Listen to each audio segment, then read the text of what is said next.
அன்பார்ந்த மாணவர்களே, உங்களை அஸ்வத் அகாடமி யூடியூப் சேனலுக்கு அன்புடன் வரவேற்கிறேன். இன்றைக்கி நம்ம பார்க்கக்கூடிய சம் எடுத்துக்காட்டு 6.2. அதில் sin a by 1 plus cos a that is equal to 1 minus cos a divided by sin a என்பதை நிரூபிக்கவும் சொல்லியிருக்கோம். இப்போ sin a என்ன சொல்லியிருக்காங்க அப்படின்னு நம்ம நிரூபிப்போம்.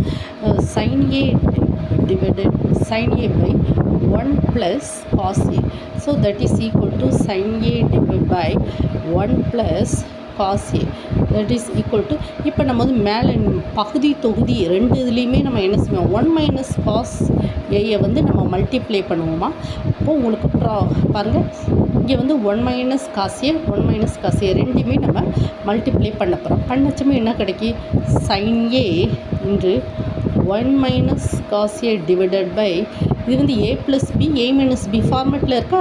இப்போ நமக்கு ஒரு ஃபார்முலா நமக்கு தெரியும் தானம்மா.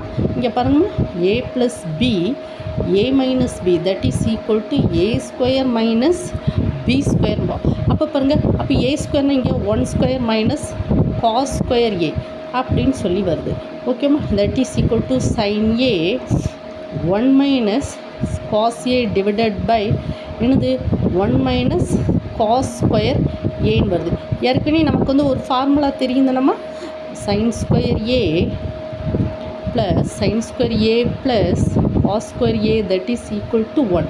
அப்போ என்ன சொல்லலாம், sin square a that is equal to 1 minus cos square a அப்படின்னு நம்ம சொல்லலாம். அப்போ இங்கே என்ன பண்ணலாம், sin a divided by 1 minus cos a divided by sin square a.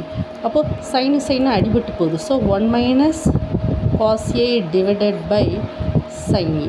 ஓகேவா. ஸோ தட் இஸ் என்ன கேள்வி கேட்டிருக்கான், 1 minus cos a by sin a. அப்போ இங்கே பார்த்தீங்களாம்மா, நம்ம ஆன்சர் என்ன சொல்ல, sin a divided by 1 plus cos a. sin a divided by 1 plus cos a என்ன நிரூபிச்சிருக்கோம், 1 minus cos a divided by sin a நம்ம நிரூபிச்சிருக்கோம். ஃபஸ்ட்டு நம்ம இன்னொரு தடவை உங்களுக்கு சொல்லிக் கொடுக்கோமா. எடுத்துக்காட்டு 6.2ல் sin a divided by 1 plus cos a அதை நம்ம எப்படி நிரூபிக்கணும்னா 1 minus cos a by sin aன்னு சொல்லியிருக்கோம். ஃபஸ்ட்டு நம்ம என்ன சொன்னால் sin a divided by 1 plus cos a. இதில் நம்ம என்ன சொல்லியிருக்கோம், பகுதி தொகுதி ரெண்டுலேயுமே 1 minus cos a மல்டிப்ளை பண்ணி டிவிஷன் பண்ணியிருக்கோம்.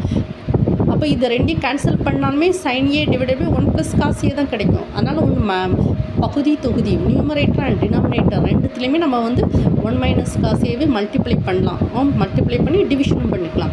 அப்போ sin a into 1 minus cos a. இது 1 plus cos a 1 minus cos a. இங்கே என்னமா எழுதுக்கு, a plus b a minus b format எழுது a square minus b square. So 1 square minus cos square. ஓகேவாம்மா. இங்கே பாருங்கம்மா, நமக்கு ஒரு ஃபார்முலா தெரியுந்தம்மா, sin square a plus cos square a equal to 1. நம்ம ஃபார்முலா தெரியுந்தம்மா, sin square theta plus cos square theta equal to 1.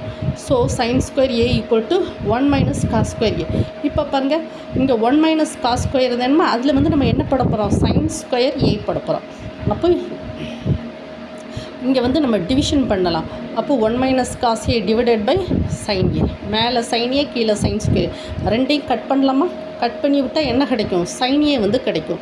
So sin a divided by 1 plus cos a equal to 1 minus cos a by sin a. ஓகேவா students. இந்த video உங்களுக்கு பிடிச்சிருந்தா like பண்ணுங்கள், share பண்ணுங்கள், subscribe பண்ணுங்கள். Thank you student.